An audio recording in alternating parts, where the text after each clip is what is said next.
Have you ever thought about what it would be like if an entire city just died overnight? Not from some natural disaster, but from a secret so awful it had to be literally erased from existence.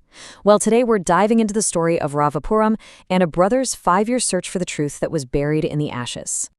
It all kicks off with this frantic late-night phone call. Picture this. A young woman, Archana, is behind the wheel of her car, just flooring it, her face pale with terror. She's speeding away from this massive chemical factory like her life depends on it. She manages to dial her brother, Atul, her hands shaking, and she utters those chilling words right before the line goes dead. Hello? Hello? Nothing. The call just cuts out.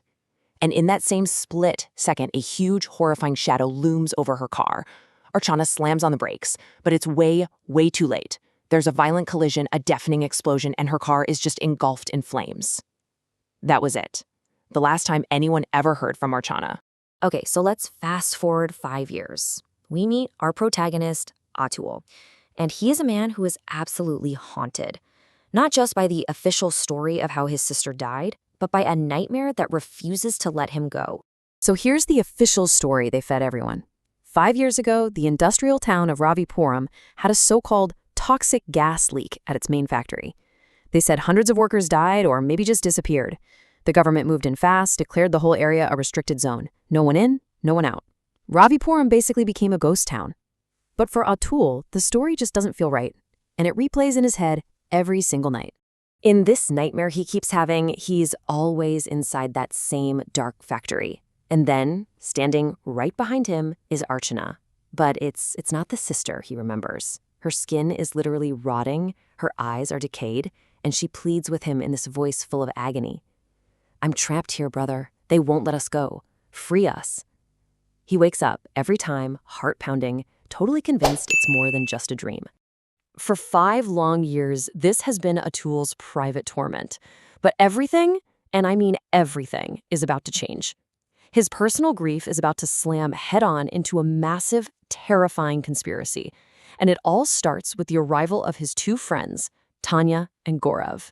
Tanya shows up with some pretty shocking news. She tells Atul she found this crazy YouTube video titled Toxic Ravipuram Experiment Exposed. But here's the thing. When she went to show it to him, it was gone, just completely erased from the internet.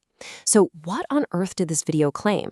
Well, the video dropped an absolute bombshell. It said the gas leak was a total lie, a cover-up for a secret chemical experiment on human subjects, a joint project between the company and the government.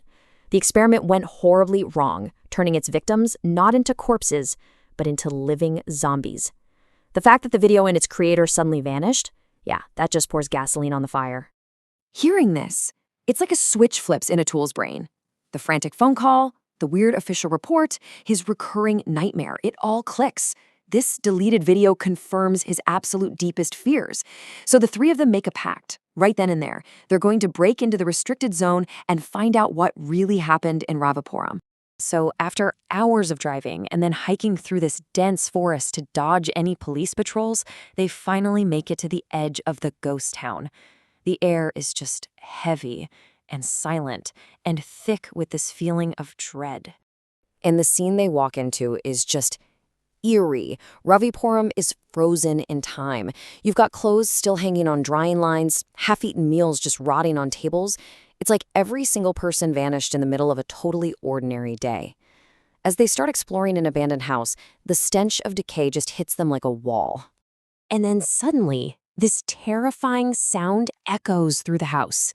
The front door shatters, and from the darkness, 2 crimson red eyes just stare back at them, burning like hot coals in a corpse.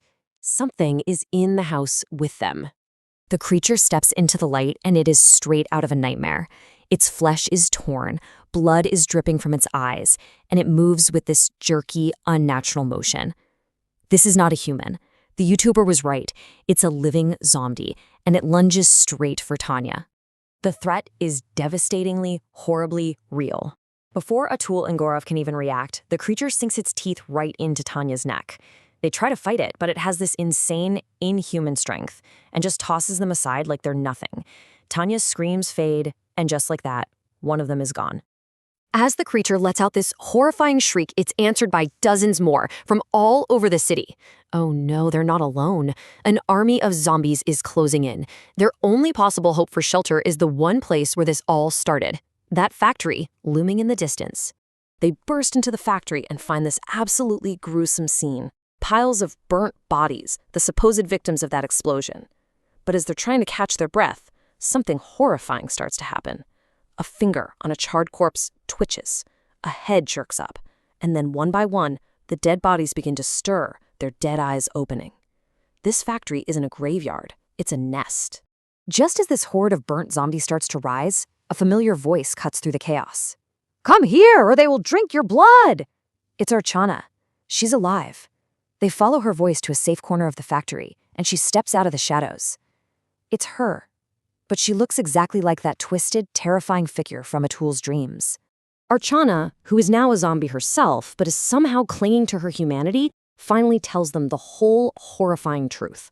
The public was told this was just a chemical plant. But no, it was a lab, using humans to create a controlled zombie virus, all in the hopes of harvesting new medicines from their bodies.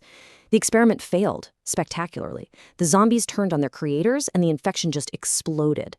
The government solution? A cover-up, a fake explosion to bury the secret and the entire city with it.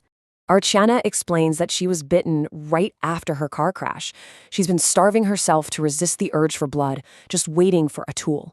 But she tells them there is one way to end this nightmare for good, and the answer is deep in the factory's basement. So, waiting down in that basement is Raghav, the factory owner. He also became a zombie, but he's different. He kept his intelligence, his cunning, all of his cruelty. He's the master zombie, and he's guarding a special gas capsule, the one and only thing that can destroy every single zombie in Ravipuram. Atul and Gaurav head down into the basement, and sure enough, Raghav is there, thirsty for fresh human blood. A desperate fight breaks out. Gaurav, being a hero, manages to distract him just long enough for Atul to grab the capsule, but in the process, Raghav sinks his teeth into Gaurav's neck. With no time to even mourn, Atul has to flee the basement, capsule in hand. But outside, one final horror is waiting for him. Blocking his path are two brand new zombies, Tanya and Gaurav. His friends, now just mindless monsters. His sister Archana watches from a distance, her eyes just pleading with him. And Atul faces this impossible choice. Does he let them live, knowing this infection could escape Ravipuram and literally consume the world? Or does he end it all, destroying his sister and his friends for good? With tears streaming down his face, Atul makes his decision. He smashes the gas capsule on the ground. A black, toxic smoke just erupts, and in seconds, every zombie, including Tanya, Gaurav, and his sister Archana, bursts into flames. Atul just turns and walks away, leaving the burning city, this massive, fiery tomb, behind him forever. Atul escaped, but he lost absolutely everyone he loved. The story of Ravipuram was officially closed, buried under a mountain of lies and ash. And it really leaves you with a haunting final thought, right? How many other Ravipurams are out there? What truths are hidden away in the places the world tells us to just forget?